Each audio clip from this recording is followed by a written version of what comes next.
Transportation is the leading contributor to climate change. Every day, we see headlines prompting us to wonder, is it too late to stop climate change?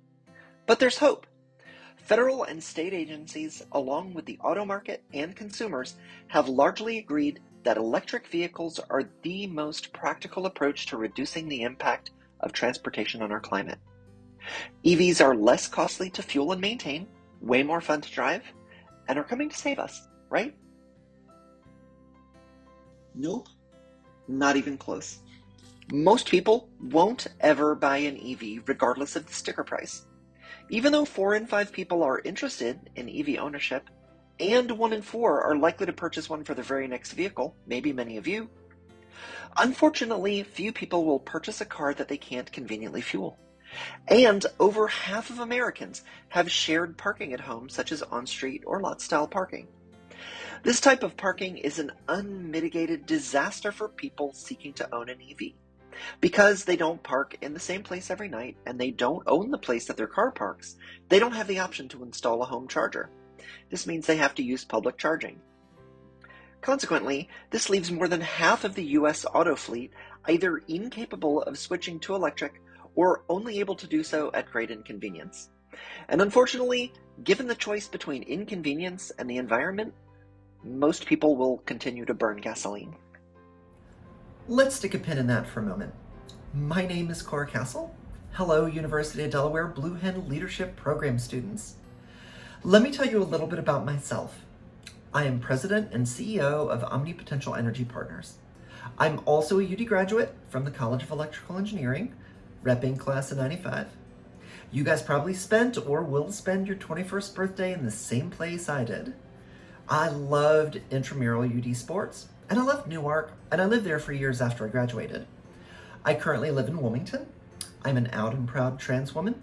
I'm a mother of one, and my son is currently a junior at Gettysburg College. I'm an environmental and equality activist and lobbyist. I'm a 50s stater. I love travel. I love the outdoors, and I want all of you and your children to have the same chance to love our planet the way that I have. To give you that chance, we aim to make it not just possible, but practical and affordable to replace 300 million American gas-burning cars with electric.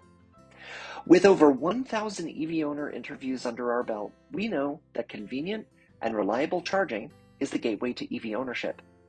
Now, to achieve that, we need a one-size-fits-all solution. And that solution should have a number of features. The first, it needs to be shared. We don't have a lot of time, so making maximum use of every single plug is absolutely necessary. It needs to be affordable. We need to make sure that EVs don't become another paywall to generational wealth for underserved communities. It needs to be residential, because convenience is everything, and convenience means we have to be able to charge at home. Public charging is necessary for city-to-city driving, but it is inconvenient and impractical for day-to-day charging. Period, full stop, end of sentence. It should be curbside, because where better to place a residential charger than residential street, so that everyone can use them. There are barriers to residential curbside EV charging. Private multifamily residential property owners, like apartments, often operate with tight margins, and the cost of EV charging hardware and installation is not something they typically welcome. Property owners on municipal streets also don't want to bear these expenses. Additionally, municipalities generally have the right to decline construction in curbside areas even if it's on private property. And municipalities have been reluctant to permit curbside residential EV chargers, largely because there isn't a device that's a great fit for usage in these areas. We solved the expense problem by owning the hardware ourselves, freeing consumers and property owners from the burden of cost of ownership of the equipment, allowing them to pay only a low monthly subscription fee instead. To overcome municipal reluctance, we drafted and passed statewide legislation requiring municipalities to permit curbside EV chargers.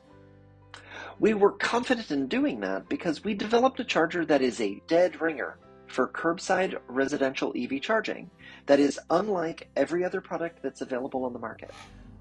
Sorry, I know that material was pretty dry. You're probably wondering what we're hoping you can do to help our mission to save the planet.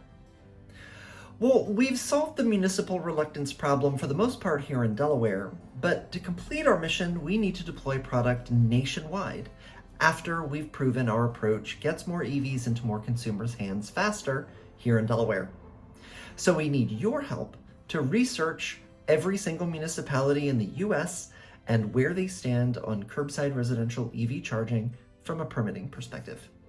Secondly, while I am reasonably cool, I'm not cool enough to really get social media the way you guys do, and I'm hoping some of you will be interested in helping us build a social media presence and process.